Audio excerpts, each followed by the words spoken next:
Ladies and gentlemen, Because I don't think he's locked in. welcome to the Anime Gourmands. We are your Anime Gourmands with sore jaws. Oh man, I don't think that works, guys. There's a joke in there. I don't feel. I don't think I'm more locked in. For context, I slap myself in the face as they do in anime. I feel like my face hurts. So there's that. Yeah. Welcome, Tanner Angel. Happy Mother's Day. You expectant mothers, you. Thank you. Tanner. Kevin. You know, I like to put you guys on the spot. If you had to, a quick top of your head, favorite moms in anime. Favorite moms in anime. You don't have to give names necessarily. That's fair. Bro, this is hard because in anime, usually it's like the running joke is the parents are never there. It's true. It's true. Fuck. Can't think of one. You guys can't think of any? No. I mean, I can think of probably something if I had to. Just blurt them out. Just blurt them out. One sec, man. I thinking Naruto's mom is up there. Tomato head. What'd you say? Tomato head. Tomato head. Chili head or something because she was super angry or something. I don't know. Don't they call her the red hot tomato or something like that? Maybe. I don't know, to be honest. When's the last time you guys watched Shippuden? Cat.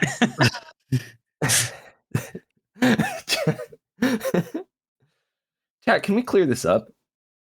When's the last time we watched Shippuden? Mm-hmm. I was probably like 9 years old. Yeah, that's fair. That's fair. All right, one sec. I will find a motherly figure. Wow, shame. All right. You know, the first one that came to mind was actually Spy Family, but no, that counts. That counts. Mother figures, if you will, as well. Like Mother's Day's not just paternal. Oh God. We're gonna go with Hori's mom from Horimiya. That was on my quick list as well. You guys didn't get that far, but 100 Girlfriends, the mom joins the harem. No. Not the main character's mom. Okay, that's sure, but no way. Do you remember the pink-haired girl with the mole? Yeah, she's like the first one or something, or the second one. She's like tied for... No, actually, I think she is literally the first. Okay. Yeah, her mom. Let's just say horny is genetic. Fuck. That's awful. Oh, I could say so much. Look, I've been watching for science, okay? It's true. And I watched season 2 for science too. I just saw a post that was like, at the current rate the manga is going, the final girlfriend will be revealed in like chapter 860 or some shit like that. Yeah, that sounds about right. Because they're in like chapter 100 something or whatever, and there's only like the 32nd girlfriend has been revealed. Which I'm like, how do you do that? Easy. How? You watch... If you watch both seasons of 100 Girlfriends, there's a formula. He gets girls, right? Yeah. It's usually 1, maybe 2 at a time, 2 max at a time. Then they have like some sort of major event, a pie eating contest, a day at the pool, right? That can be 1, maybe even 2 episodes, right? On and to the then next girlfriend. and then on to the next girlfriend. So in one season, we only got like 5 or 6 girls, man, per season. That's a slow pace if you're taking that many breaks, you know. You can't be adding girls willy-nilly, man. This is like the slop of harems. Yeah. I gotta say though, it's a pretty funny show. That's the only reason why we watch. The only only reason. The only clips I've seen have been like the most like this is someone's kink scenes.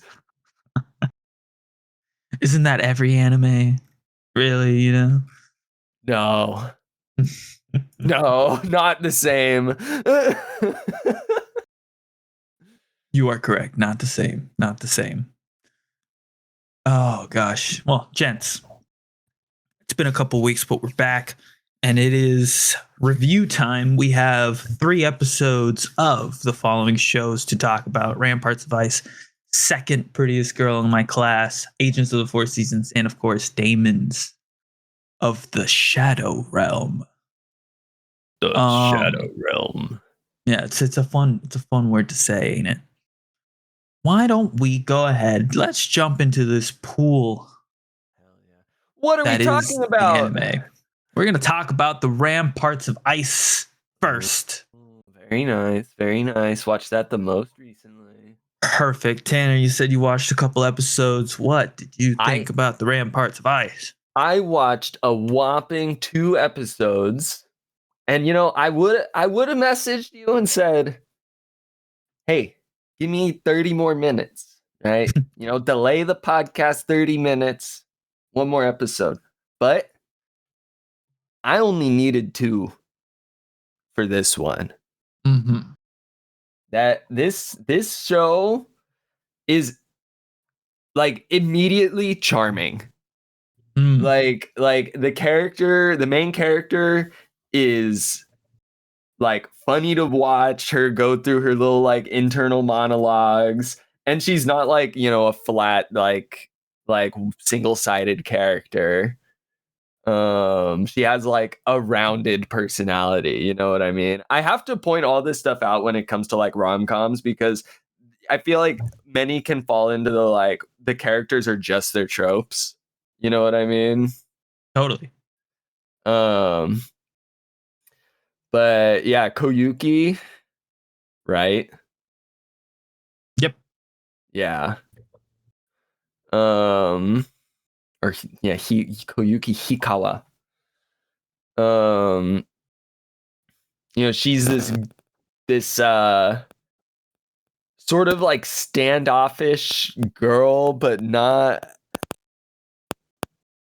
It's like her coping mechanism almost, right? Would you put it that way? Yeah. Coping. I don't. That doesn't sound quite. It's a little defense. extreme, but It's a defense mechanism. Yeah, there you go. Yeah. Where like, you know, she went through so many like trials and tribulations as a kid of like getting bullied and like having all this unwanted attention on her, or like not receiving attention in the way that she would have wanted to, and you know, fair enough, she didn't like it, and so now she's just kind of like very neutral, but it comes off as you know, standoffish or cold, you know, ramparts of ice.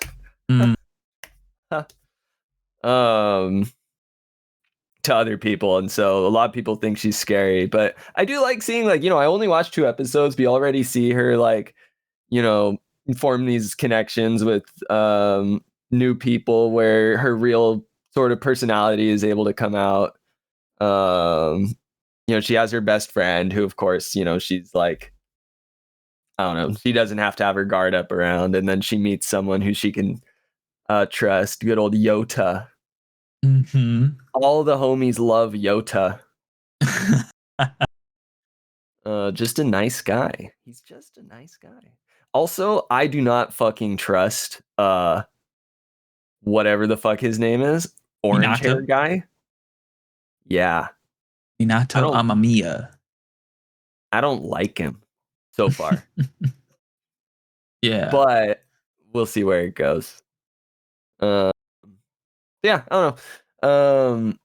In the first 2 episodes, it's kind of just like setting up all the characters who are gonna form the rest of the story, right? I think that kind of at least set the stage, and I really liked it. I thought it had me laughing, and it had some like cute moments in it. Nothing like too much, but just I don't know, wholesome, right? Mm. Yeah, for me, I appreciated the misdirection of sorts, where Minato would normally be your go-to, like, oh, he's gonna end up with the protagonist eventually. Oh He'd be like the yeah, main, and they no, do the meet cute. he's like the manipulator, man. Right. So to me, that's kind of what this anime is sort of taking a look at, right? The dark side of being the friendly to everyone trope.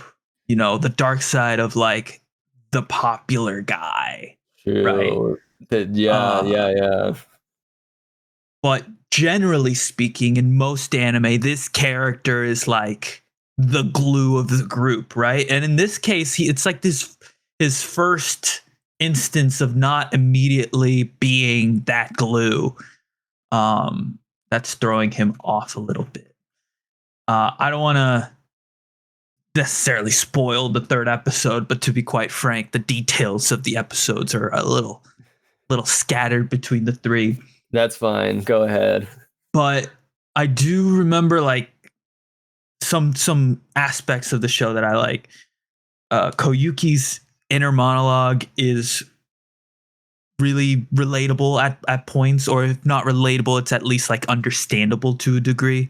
Yes, there was a relatable moment in there for me where it was like our eyes met, and then I looked away like a weirdo. Yes. I was like, that is absolutely me sometimes, where it's like, oh, I did not mean to be looking at you, and I just instantly turn. And I have that same feeling. That was a very relatable moment. I like Yota as a character, like you said, can't hate on him. He is must protect. He is male must protect. He is male must protect. And I like how I don't know, it's not subtle, but it's not in your face the way that Koyuki is already in these 3 episodes sort of opening up emotionally to Yota specifically, because she's already friends with Miki's childhood friend. They have history, but her and Yota, like, to the point where even Minato's like, whoa, wait a second, what's going on here? Yota can get to her, but I can't. Like, what's going on here? Because she can tell he's a faker. Right. She has that like instinctive. Matter of fact, what words does she use exactly? She says like, I don't think I can trust him. But she says it in a way that was a little bit more poetic than that. There was like there was a vibe check that he's failing for her. I believe it's at the end of episode 1. They hint at a little bit of a darker situation happening with Koyuki and Miki. We see a little bit of their past in middle school, and we don't get any sort of details, but it appears that whatever happened caused a great change in both of them, right? To the point where even Yota, while walking with Koyun, is reminiscing a little bit about how Miki used to be, right? And it's like, oh, I kind of wish she would go back to the way they were. And they're both kind of relating with that sentiment. Yeah. Right. Other than that, Koyun has probably one of the best like awkward smiles I've seen in anime. It's pretty adorable. I was afraid that this was going to be a little artsy fartsy slow burn, but it is a little slow burn, but it's not like an unearned, I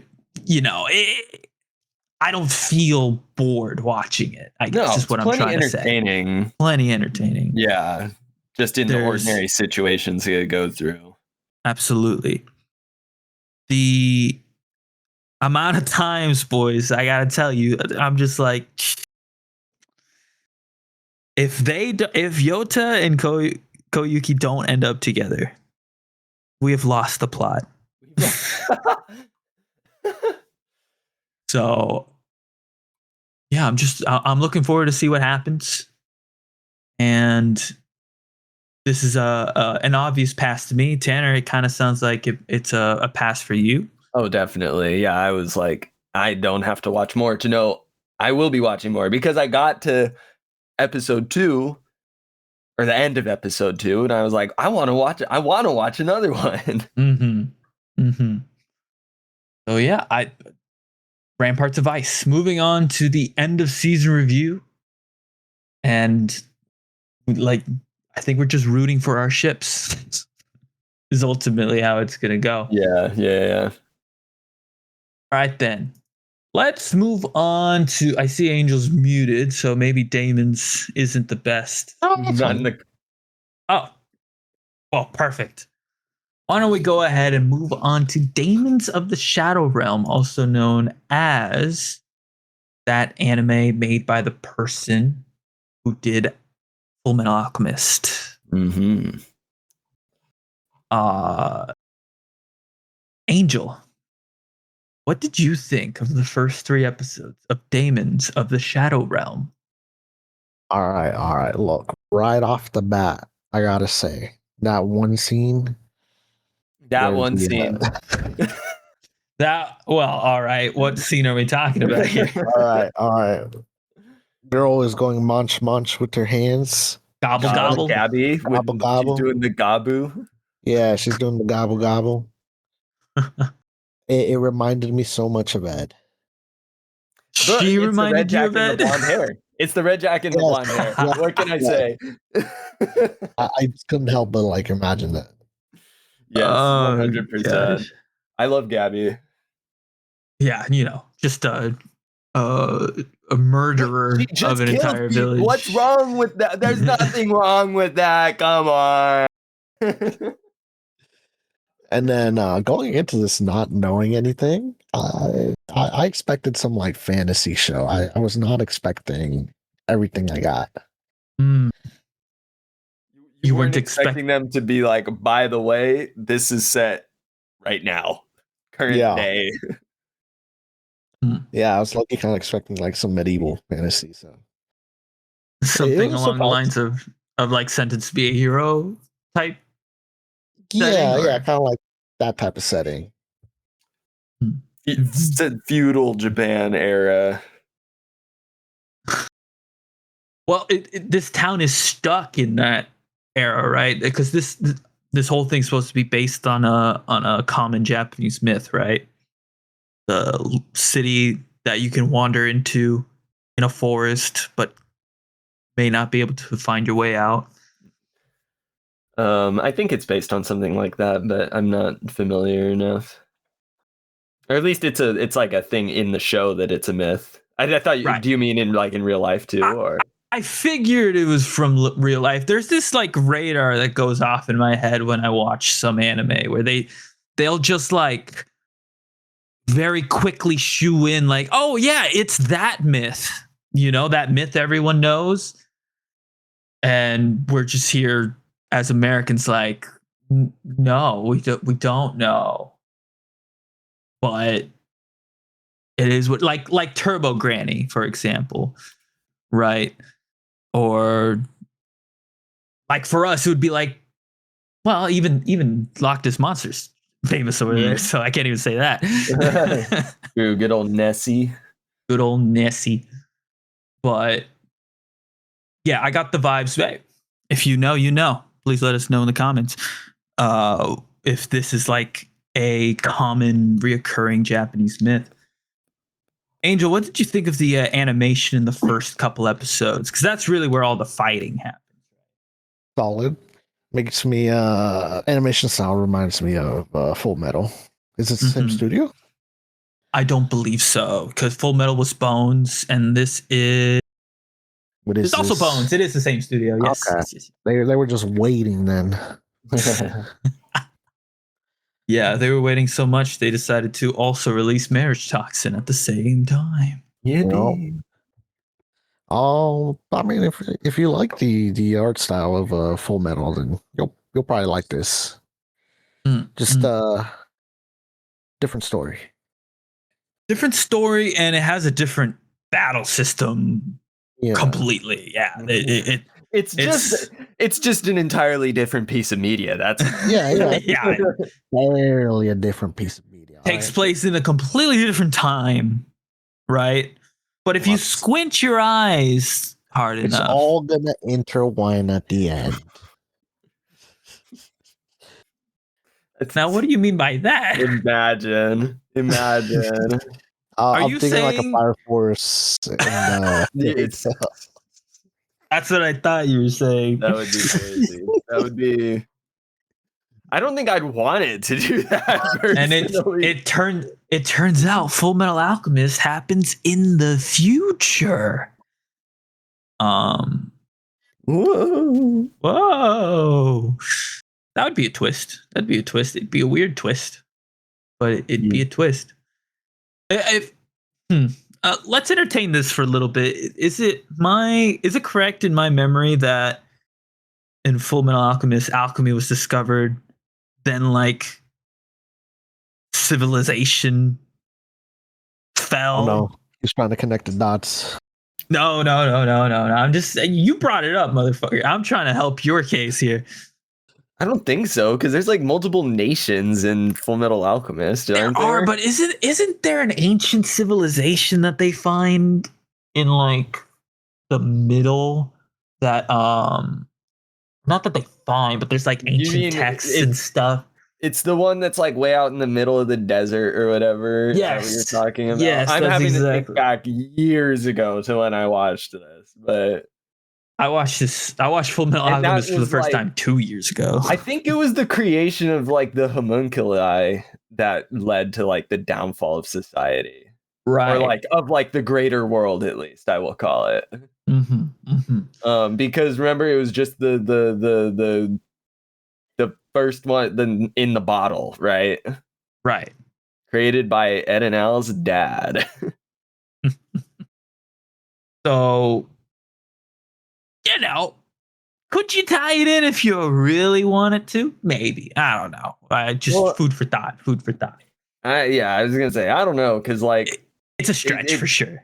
I'm fairly certain canonically it takes place in like Full Metal Alchemist takes place in like 1913 or whatever, or maybe a little later. Maybe it's like 1940, but because if you go by the original Full Metal Alchemist, which is not the canon story partway through, there's Hitler.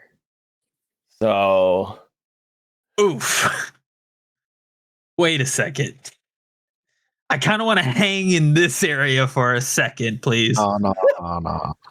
So let me get this right, because I have not watched original FMA.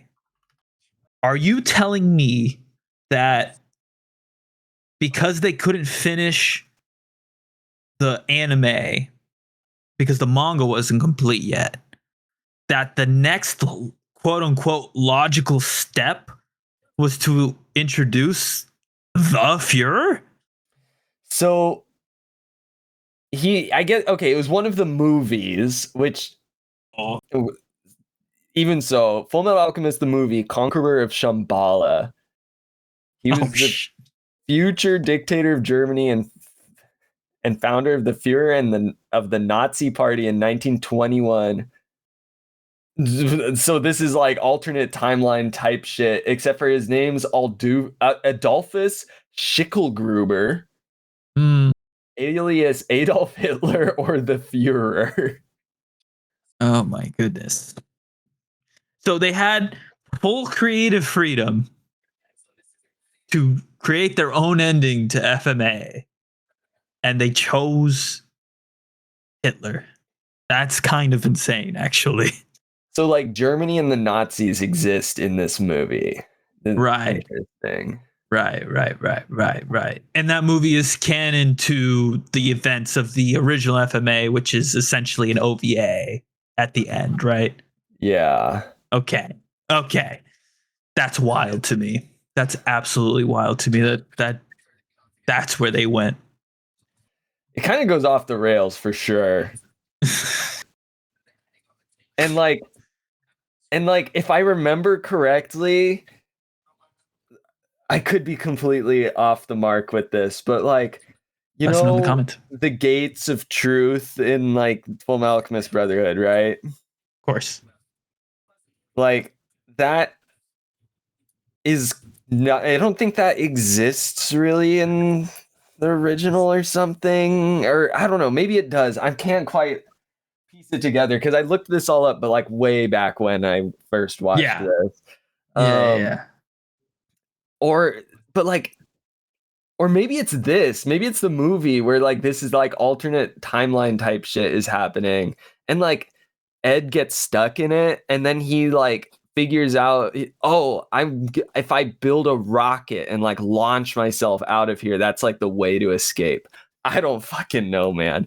This is why the original Full Metal Alchemist and like the movies that came after is like its own thing.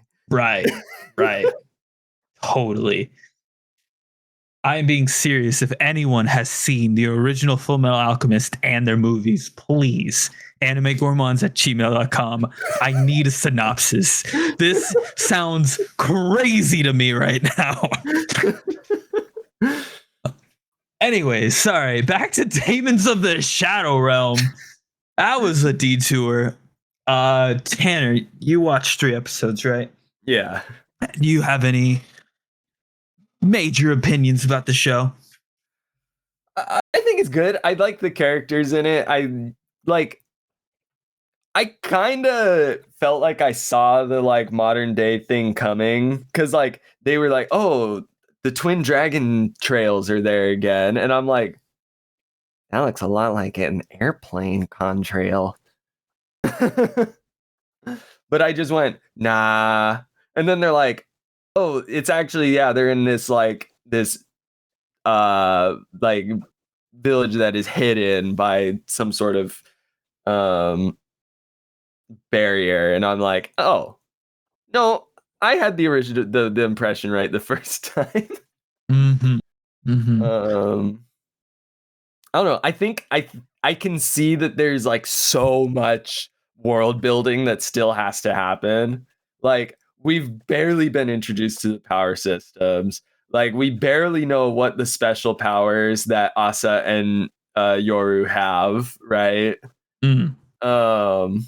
Like there's multiple like demon controllers out there, I guess. But like it seems like somehow Asa and Yoru are special. We don't know what's up with that yet.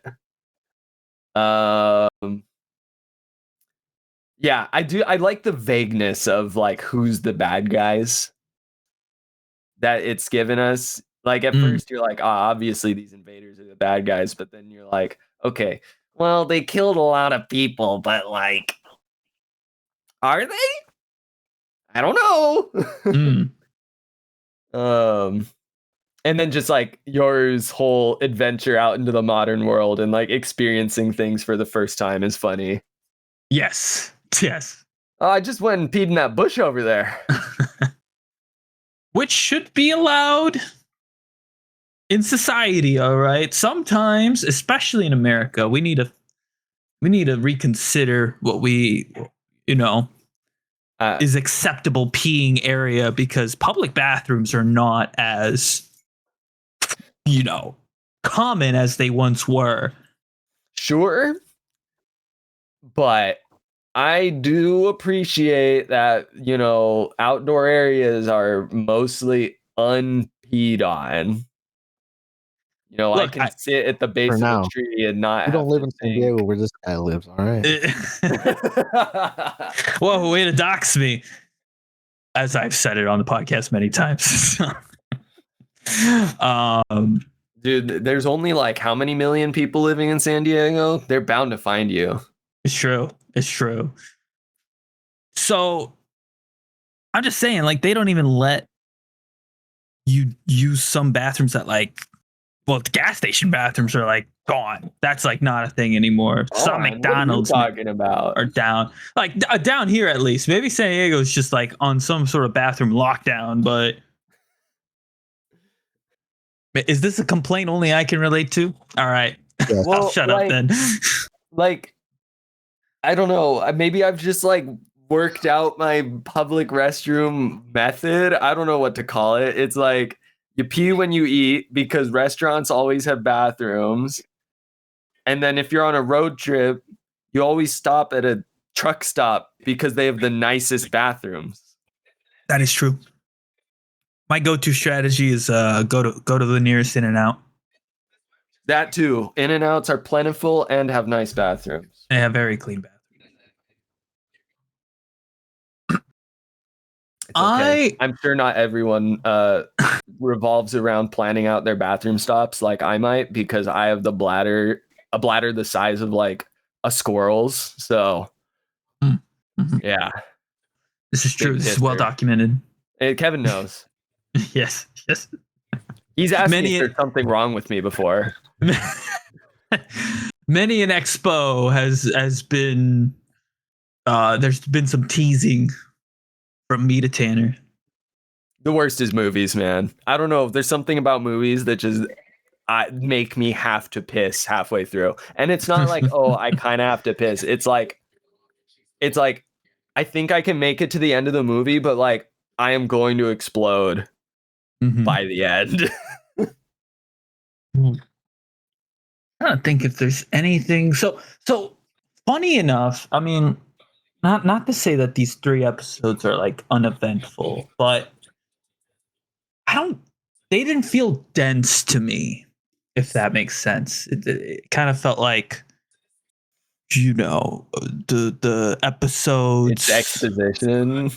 A lot of exposition for sure, which is, you know, not my favorite, to be honest. No, it didn't derail my liking of the show, but I found myself when I ended episode 3 kind of going like, okay, they're teasing a big fight about to happen, right? But I'm not like excited necessarily. Really, the biggest showcase of grand animation so far have been like the Gabby Gobbles and the left and right taking down those helicopters, and that's kind of it. True. Yuru shooting those arrows into Gabby's legs and arm was cool, but animation wise wasn't like, whoa, you know? So to borrow a phrase from the show Young Justice, which is a DC Comics show from the mid 2010s, I'm quite whelmed. He's very Not overwhelmed, not underwhelmed, just whelmed. You know? I think Yuru is going to be my main reason to watch the show as of right now. Right? Because I like him. I like his gusto. You know, and the left and right really like hype him up. He's like, oh shoot, he's got us, but he wants to do it on his own. Like, I like that. But you know, you're gonna use the left and right eventually, obviously. Well, Come on. It's the, you know, it's only called Demons of the Shadow Realm. Of course. No, yeah, but it was a nice piece of aura farming, if you will. Yes. I want more Gabby scenes. She's just like the spunky character, you know. She's a psychopath, man. Yeah. I don't know what. I feel like we're not talking about that enough. She's like on the level, like slightly less worse than oh my god, who's the blood sucking girl from My Hero? Doga? Toga's another level, all right, but Gabby is like not too far. She's not like an obsessive actual psychopath. Yeah, at least not that we've seen yet. She's not obsessive, but like she's a psychopath. I don't know, man. I think it's a perspective of whose team you're on, you know. And so far, we've seen a glimpse of both sides. She was cackling as she like devoured this poor girl's mother. Like, what are we talking about here? Mother. Oh. But she doesn't kill the children. She's better than Anakin Skywalker. Yeah. Oh, I'm sorry. She's not as bad as Space Hitler, but she's still pretty bad. Anakin Skywalker is not Space Hitler. Tanner, he's literally in charge of stormtroopers. The Emperor, I would much more liken to Space Hitler. Fair enough. He's Space Goebbels. Space Goebbels? Hey, if you know your history, you know, all right? Jesus Christ. Oh, God. Shout out to Charlie Chaplin. Anyways. I don't know, man. There's just something about her that I want more of her in the show. I'm sure. I mean, she's the main character, so like there will be, but yeah. Spunky psychopaths. We found Tanner's type. Put her next to not usually my choice of character to like be like, yeah, I want to see more of this person, but for some reason, I don't know. The character design definitely plays a factor in too. I just like her character design. It's just because she wears the same colors as Ed. It's good. It's a good design. What can you say? All right, well, I think the consensus is fairly clear, but I have to ask the question anyways. Angel, is this a show you would watch 12 episodes of for the end of season review? See. Tanner, likewise, yay or nay? Indubitably. And I'm optimistic, but I'm a little concerned. I think the action has to pick up fairly soon. But we will see. We only watched 3 episodes. There's a lot of world building. Let's not sacrifice world building for action, though. I'd rather have more world building than less world. I'd rather have more world building and less action than less world building and more action, because then it just becomes animation slop. See, I agree to an extent. I think my personal philosophy is if you can put your exposition in the fighting when you can, that's when like you strike that balance, you know. That's when you hit that Jujutsu Kaisen levels of, you know, we don't have to tell you everything in the non-action scenes, you know. The internet's gonna rip you apart for that take. Sue me.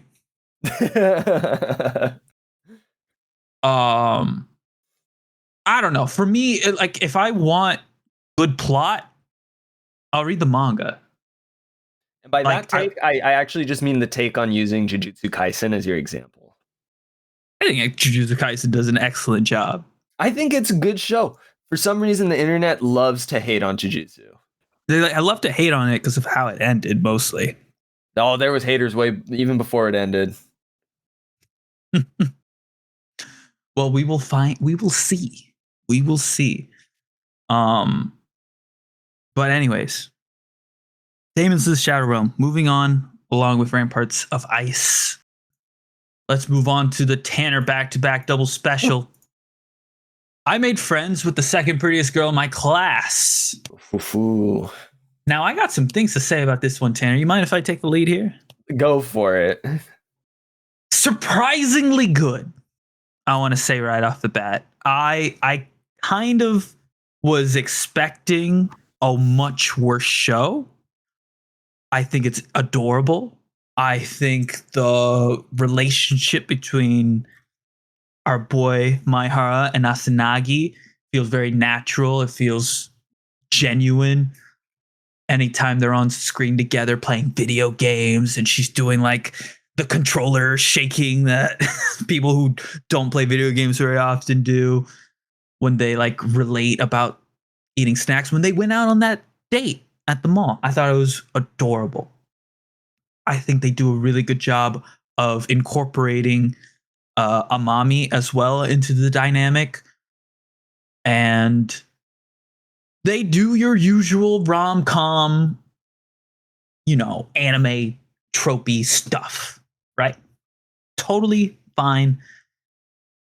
With all that being said, even though it was better than the bar I had set, I don't think it crossed the threshold of must watch for the season. I do think it's a show I would put on my watch list and like down the line eventually watch, but I don't know if I'm like edge of my seat waiting for the next episode to hit my feed. Not for any particularly negative reason either, which I think is a an unfortunate thing, like I can't really point to something I didn't like, but it's just it's another rom-com, easy to watch kind of thing, and what say you? Okay. I was I don't know a good way to really put exactly how I feel about this show because it's not bad. It's really just like I don't know. I want to call it just it's very mid. It's very like if you watched this before you've watched like many other very good rom-coms, then like you'll enjoy this show a lot more. But when you have like a lot of like comparison to make of like especially like Ramparts of Ice. Like Ramparts of Ice is great. The characters are well rounded. Even like the daily life scenes hit and are funny. This show feels like a C tier rom com. Absolutely. Like, and that's not inherently bad. We all need to watch a C tier rom com every so once in a while. Like, I agree with you. It's wholesome. It's good to watch these characters like who like have they found like each other's like they found each other that they can enjoy their like hobbies without being self-conscious, right? It's your usual loner trope, popular girl, right? With like some potential like harem bits being thrown in because obviously like I can't tell if a mommy's just gonna end up the or at least love triangle. Sure, yeah. Romantic rivals for sure. I can't tell if a mommy's just gonna be like the airhead type or that causes like a little friction, or if it's gonna go like full on into the like she ends up liking him. The one thing that's keeping me from saying this show is just like not for me at all is right at the end of episode 3, they finally started introducing like some drama. And I was like, this is what this show's been missing for me. I needed something to make me like feel like something other than like I'm watching, I don't know, like I didn't get attached to the characters very well. And so like I needed something else out of the show. And they finally gave it right at the end of episode 3 where I don't remember exactly what it was, even though I watched it today. What happened right at the end of episode 3? Right at the end of episode 3, doesn't Asanagi ask Amami like?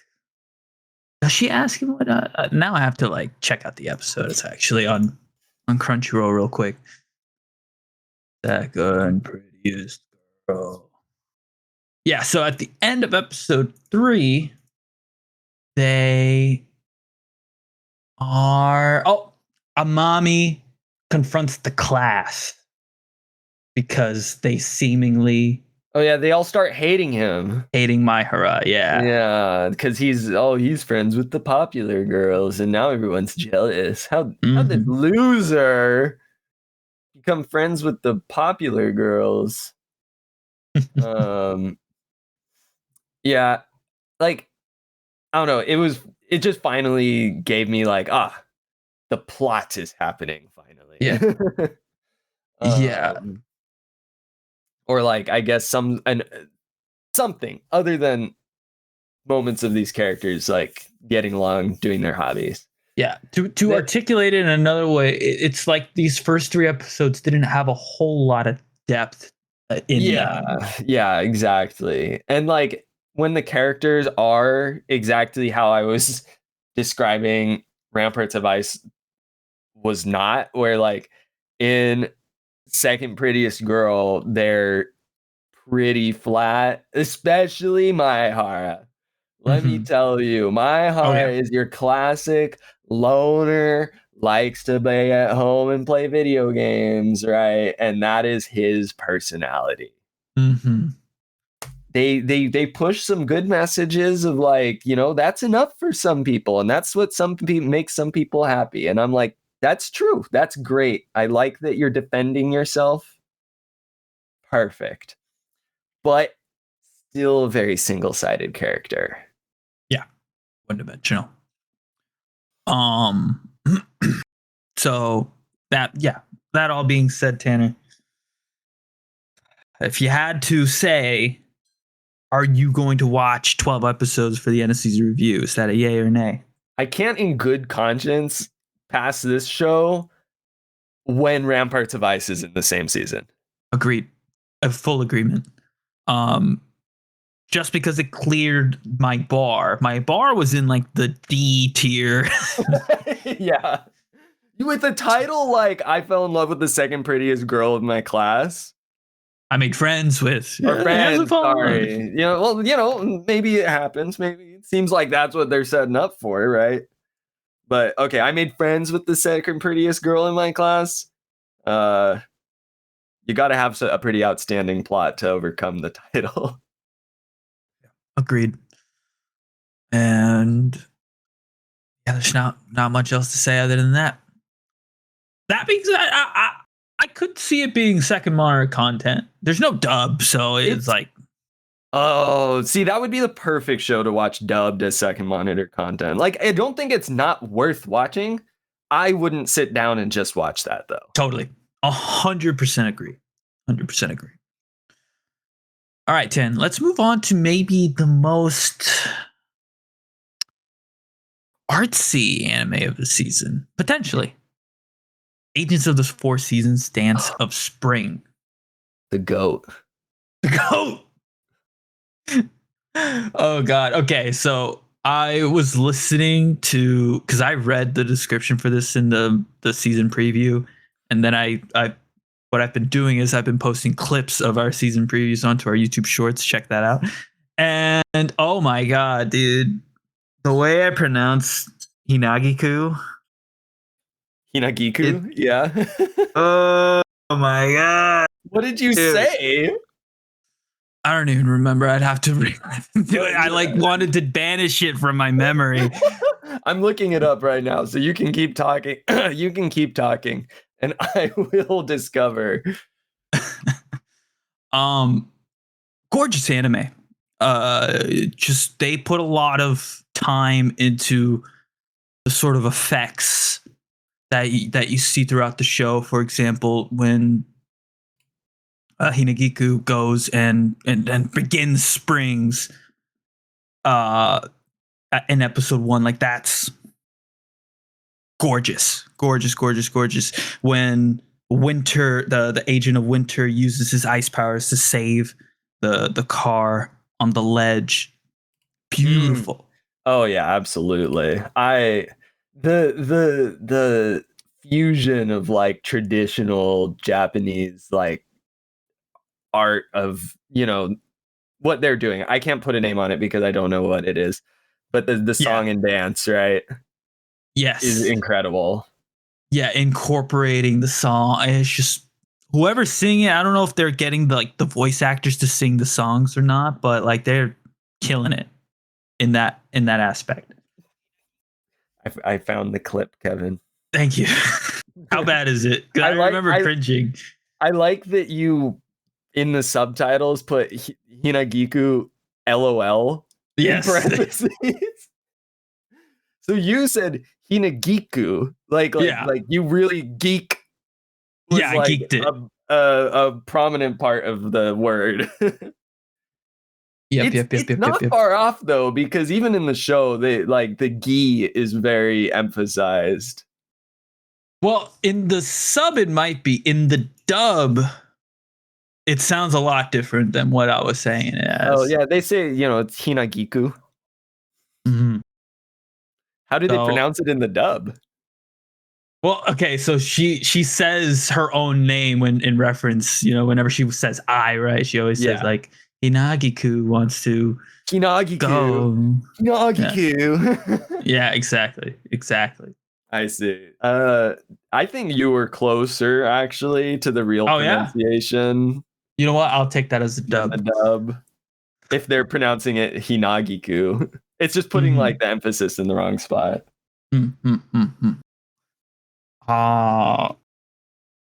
Let's see. I really enjoyed episode 3, where they do like the sister storylines. It's the fall sisters, right? Yeah, like one of them's about to get married and go away. Sisters, thank you. Summer, yes. Thank you. I want to know if you felt this, Tanner. And this might just be because of the way the story's being told. It drops you in. It drops you in the middle of the return of spring, right? And there's a whole lot of backstory that we are not yet privy to, but we're getting glimpses of. I was so confused at first. Of course, you were. What are these cutscenes? Or what are these Are these? I don't know what's going on. Are these flashbacks? Are these flash forwards? Yeah. I mean, it becomes more clear in episode 3, but absolutely, or 2 and 3, I should say. I felt like episode 1. I don't know, man. Like there was like a level of unearned empathy it was trying to get out of me, especially with regards to Sakura and her anxieties regarding Hinagiku. And here I am saying it like the dub again. You're fine.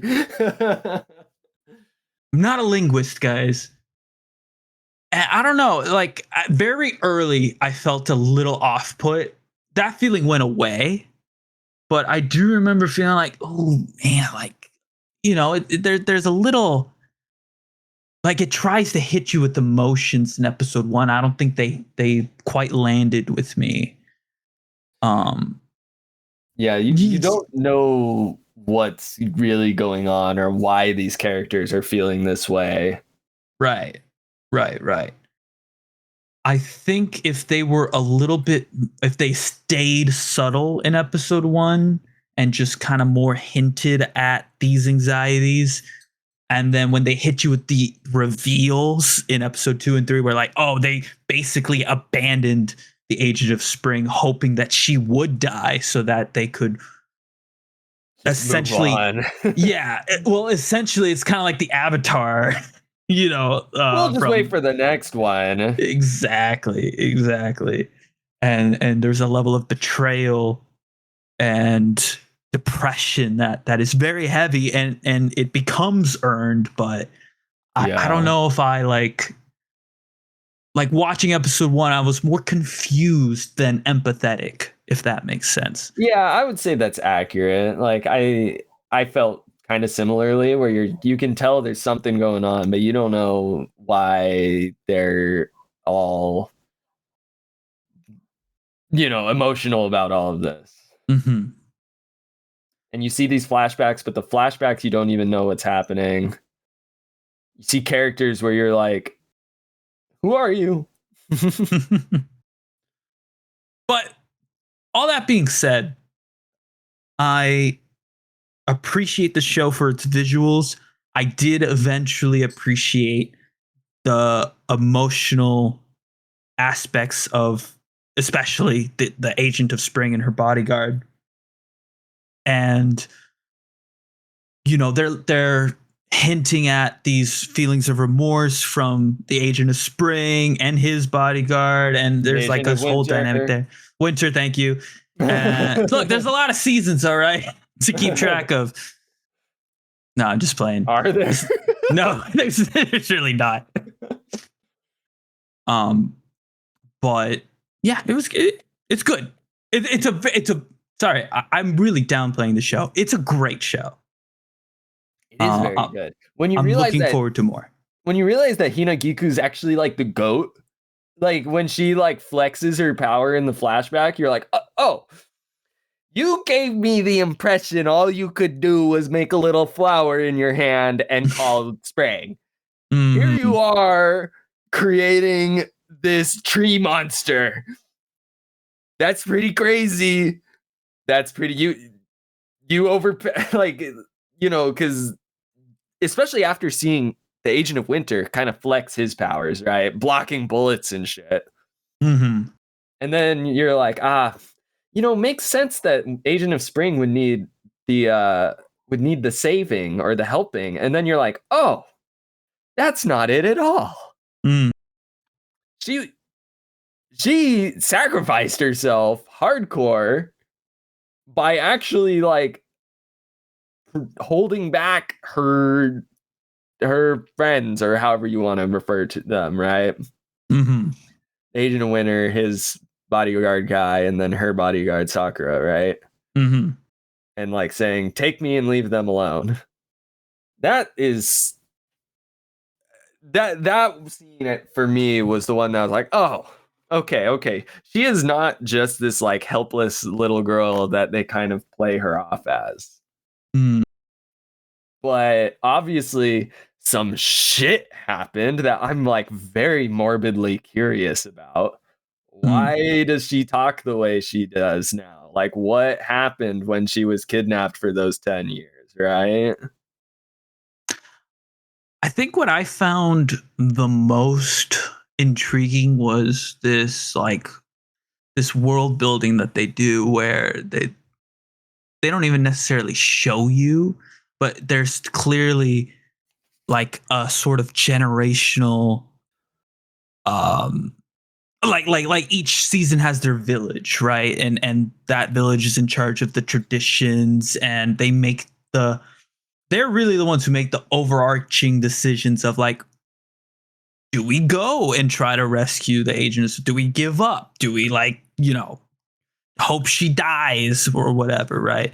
Yeah. And it takes the agency away from, or not the agency necessarily, but there's clearly some sort of thing holding the agents back, where they can't just do whatever they want all the time. Yeah, right? I mean, they already kind of speak to where they feel like they're treated just as tools, right? Mm-hmm. Mm-hmm. But taken for granted quite a bit, which I think is going to be the major theme of the show. If I had to guess, it's like, hey, you have to, especially with the way that Nazuna, the little girl that they meet on the mountain, and she's like, oh, it's been years, but I remember spring when I was super young, right? And she gets this flashback. And what I found curious was she's of that age where the parents think, she's not going to remember this, right? I think the dad says as much, right? It's like, what's the point of coming out here just for her to see flowers, like that she's not going to remember? And the mom's like, it's still important to have the foundation of appreciation for the season, right? And we see that take effect in her flashback. And I believe that's going to be like the major theme of the show. Yeah. is don't take these seasons for granted, that these are like essentially miracles, right? And I don't know, it just personifying or how do you say, like when you make something human that is normally human, there's a word for that. Personifying. No, but there's another word for it. I can't remember what it is. Let's just stick with personifying for now. When you personify these seasons and you give them human emotions, it's supposed to make you, the watcher, kind of relate in a certain way, right? Yeah. And I think that's going to carry through. Tanner, you have any other opinions about Agents of the Four Seasons? Any moments you'd like to spotlight? Oh, I feel like we talked pretty thoroughly about it. I mean, I am kind of curious how, like, Agent of Winter, when he goes to save the kids in the car, he has to do like the song, but then the what it Itecho or whatever his name is, his bodyguard guy, is like, oh, we're gonna have to skip the dance, right? And no time for the dance. But then when they're at the plane, he doesn't even do anything. And I'm like, so what are the rules for using these powers? I'm kind of confused here. Do you need to sing? Does the singing and dancing amplify them? What's going on? I want to know. Yeah, I don't know. I'm looking forward to see how they play out the other seasons of, like, because like they're saying, like, Winter's ability, like, obviously he can like create ice, but it says his ability is life suspension. Right? And it's like, whoa, okay. So there's like your ultimate form or whatever. Like your I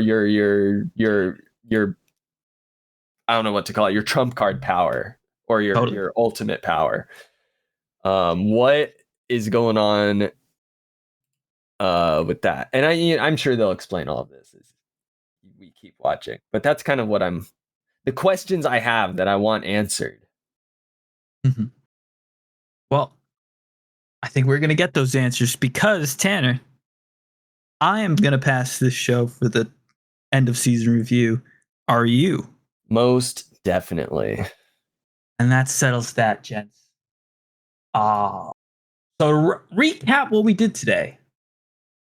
Past the Ramparts of Ice, past Daemons of the Shadow Realm, and Agents of the Four Seasons, all getting 12 episodes reviews. Maybe someday in the future we'll talk about the passive watch of Second Prettiest Girl, but we're not doing a full review. That's a guarantee. Gents, it's time now for one of my favorite parts of every season, the wild card. Ooh, the wild card. Whoa, that's wild. For people who are uninitiated, we do the first 10 anime on Annie Trends, the top 10 anime, I should say, for the mid-season review. Those are guaranteed anime we will be watching. But then, for the wild card, we open it up for each of us to select a show in the top 30. And we each get one. And we each decide the order by random dice roll. So D20 dice is on the frickin' board, boys. I'm going to roll for a 18. Oof. Going off golf rules, right? Golf rules. All right, tell me now if we're doing golf rules, all right? Nah. All right, fine. I can roll a 20. Roll me next. I'm a 20. Angel next. He is 17. Rigged. And Tanner last 5. 5. Woo! Yeah. So I'll select the first show, then Tanner or Angel will get his pick, and then Tanner will pick last. Now, there were a few that caught my eye, but I think really only one is probably. There's one that I think is most likely to get passed, and I think that's what I'm going to suggest. I am going to read another anime description real fast, just because the art caught my eye. And no, that's bad. All right, we're gonna go ahead and do Go For It, Nakamura-kun. That's bad, he says. What was It- the original? I was considering for a second Needy Girl Overdose. I kind of like the key art there, but no, we're good. Go For It, Nakamura-kun. It caught my eye. It reminds me of that old aesthetic anime, very Ranma-kun, if you will. So, and I enjoyed Ranma-kun. So I'm down for a more anime of that type. Go For It, Nakamura-kun is my wildcard selection. Angel, the top 30, what you got? To be honest, nothing's looking too spicy these days. Not a whole lot. A lot of spice. I gotta leave this one for Tanner, so You don't have to leave anything for me. He's not going to choose the gal anime, so all right. Top 30, you said, right? top 30. He's okay. He's at position 29. Let's see. All right, I'm just gonna go ahead and send on an observation log of my fiancée, who calls herself a villainess. I was looking at that one, admittedly. You guys do like your villainess anime. We do like our villain. Tanner, you get the final call here. All right. I can't in good conscience vote for Needy Girl Overdose as much as I might want to. I'm going to vote in Nippon Sangoku. Now that, if I rolled third, I feel like that's probably what I would have selected as well. So I'm actually very glad that you went ahead and did that, because it does catch your eye a little bit. Yes, the premise seems interesting. The art, I like the stylization of it a lot. Very unique. Very unique. I'm just very quickly reading the mal description. It does look like it's going to be interesting at the very least. So next week, gents, 3 episodes of Go For It, Nakamura-kun, an observation log of my fiance who calls herself a villainess, and Nippon Sangoku, the 3 nations of the Crimson Sun. That's right. 2 really 3 mouthfuls for next week. And it's going to be fun. Wild card round is, even if the shows don't pass, usually we at least have a good laugh. Gents, we did it. Mid-season review is done. Let's go ahead and sign off. Tanner, if you could. That is right. Nowadays, there are multiple venues in which you can come in contact with us. First of which, as always, the usual is on Blue Sky at Anime Gourmands. You spell gourmands the way you spell gourmands. But nowadays, we also have an Instagram account, also Anime Gourmands. And after this, I'm confused now. I have to find the new flow. What's the new flow with all of these friggin' different places we have? I'm moving on next. I think we're gonna go to YouTube, because Kevin's been posting a lot of YouTube shorts, some of which are banger could be a word you might use to describe them. That's up to your opinion.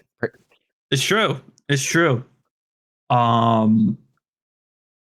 So there's a lot. Hey, if you're a Spotify only guy, that's awesome, but you're not going to get the stylized YouTube shorts. So I recommend checking that out. The Gen Z content that we all crave so much. Indeed. But if none of those are to your fancy, we do have an email. I guess YouTube's more for consumption than interaction, but you're always welcome to leave a comment. But we have an email where you can contact us. As Kevin said, please talk to us about the original Full Metal Alchemist. Yeah, we're gonna need some insight onto that. I need an expert ASAP. And finally, if you are listening to this on Spotify, down below there is a comment section where we would love to hear from you. You know, that's most people's venues for, you know, music, podcasts, now audiobooks now too. They've got everything. But yeah, who knows? Maybe we'll see you there. Indeed. I hate to be your typical content creator, but like and subscribe for Christ's sake. Ding the bell. Ding the goddamn bell. No, I mean all that stuff helps us. It gets us out on the platforms. It lets the platform know that we're actually not just spamming nonsense. Yeah, I guess there's not much else to add, boys, except for, can I please have the check, sir? And yeah, that's it. Bye.